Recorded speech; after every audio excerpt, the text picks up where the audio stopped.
durable, en théorie, c'est quelque chose de très bien, puisque c'est une synthèse entre l'économie, produire, le social, répartir, et l'environnement, préserver. Donc, a priori, on ne peut qu'être d'accord. Et je suis bien évidemment un partisan du développement durable.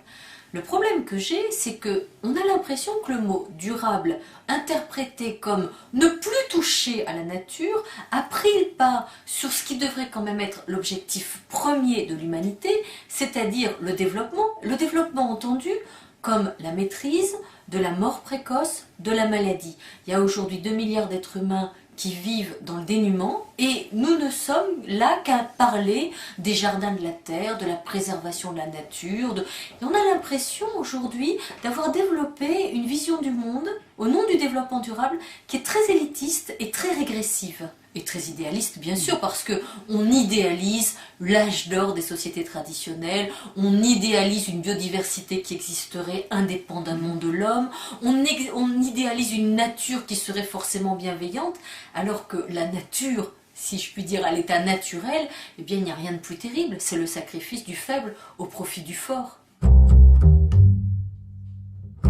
C'est vrai qu'il y a des grands défis. Alors les grands défis peuvent être interprétés en agitant l'industrie de la peur, c'est-à-dire faire du catastrophisme en permanence, en disant les choses vont de mal en pis, nous sommes trop nombreux sur la terre, nous devons absolument nous amender. C'est-à-dire qu'il y a un discours de nature religieuse aujourd'hui, et ce discours de nature religieuse, il sert d'une certaine façon le capitalisme, puisque le capitalisme permet...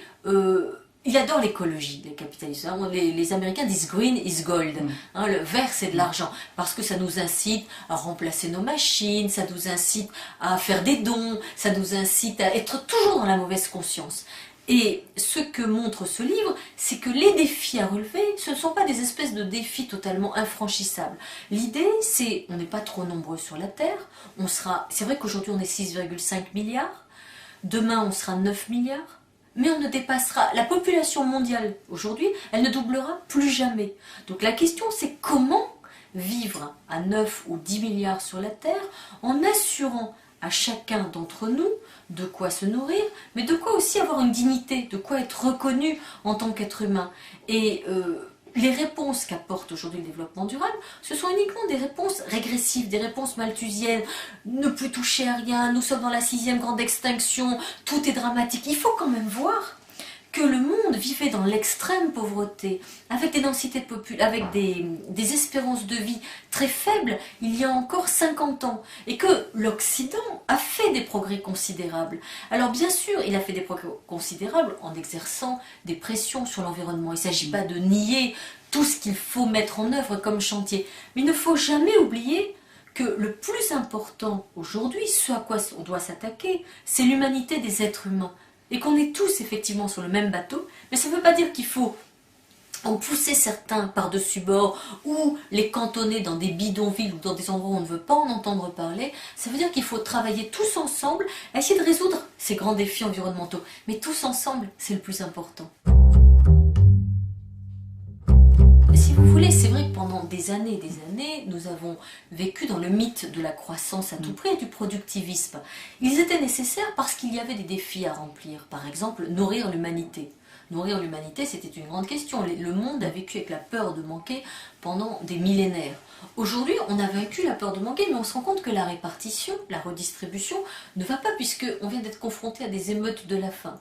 Donc, cette question de comment utiliser au mieux nos ressources pour faire en sorte que chacun ait accès au minimum vital, eh bien ce sont les vraies questions du développement durable. C'est par cela qu'il faut commencer. Mais il ne faut pas opposer d'un côté une nature qui serait forcément bienveillante, harmonieuse, sereine, et de l'autre côté des hommes qui seraient forcément proliférants, parasites et destructeurs. Si le monde est tel qu'il est, c'est parce qu'il a été façonné par l'être humain. Ce qui est curieux, c'est que le développement durable a été instrumentalisé par un certain nombre de structures qui ont intérêt à s'emparer de cette notion de développement durable pour faire fonctionner à la fois l'industrie de la peur et le catastrophisme. Et pourquoi l'industrie de la peur et le catastrophisme? Eh bien pour mieux nous amener à entrer dans un système de dépendance psychologique, de faire des dons, de changer nos comportements, etc. Alors aujourd'hui, le développement durable, c'est un formidable outil pour les entreprises. Toutes se qualifient de vertueuses, et donc elles sont toutes à instrumentaliser cette notion dans leur campagne d'affichage, dans leur logique. Vous savez, c'est Peugeot qui dit il y a 60%, attendez, comment il dit? Il dit que 20% de voitures sont polluantes et émettent 80% des gaz à effet de serre, remplaçons-les. D'accord, remplaçons-les, mais comment? Est-ce qu'aujourd'hui on n'est pas dans un système où des populations, parce qu'elles sont pauvres, sont considérées comme néfastes, comme nuisibles? Qu'il s'agisse des pauvres du Nord, c'est-à-dire des gens qui chez nous, est-ce que vous vous rendez compte qu'en Europe, par exemple, le centre-ville d'un certain nombre de capitales européennes est désormais interdite aux voitures polluantes, donc aux voitures des pauvres? Si tout le monde est astreint à un système de transport en commun, etc., très bien. Mais si les transports en commun n'existent pas, et notamment les transports en commun transversaux, mais qu'est-ce que vous faites? Vous évincez les pauvres d'un certain nombre de lieux comme s'ils n'avaient plus le droit de vivre dans ces lieux. Il y a Naomi Klein qui dit « aux riches les zones vertes, aux pauvres les zones rouges ». Eh bien, c'est vraiment quelque chose, elle résume une problématique qui me paraît essentielle. Et dans les pays du Sud, c'est encore plus grave parce que au nom du développement durable, on dit « n'achetez pas chinois, ces produits sont pollués, qu'est-ce qui se passerait si demain tous les Chinois avaient une voiture ?» Il y a un côté extrêmement, même raciste. Donneur de leçons. Donneur de leçons et raciste à l'égard, on a l'impression que les gens du Sud sont en trop. Et qu'un petit monde... vous savez, c'est le commandant Cousteau qui disait que si on était 700 millions, eh bien c'était le chiffre idéal pour la Terre. Moi, de bol, on est 6 milliards de plus. Qu'est-ce qu'on fait des 6 milliards de plus? On les rejette, on les oublie, on leur tourne le dos.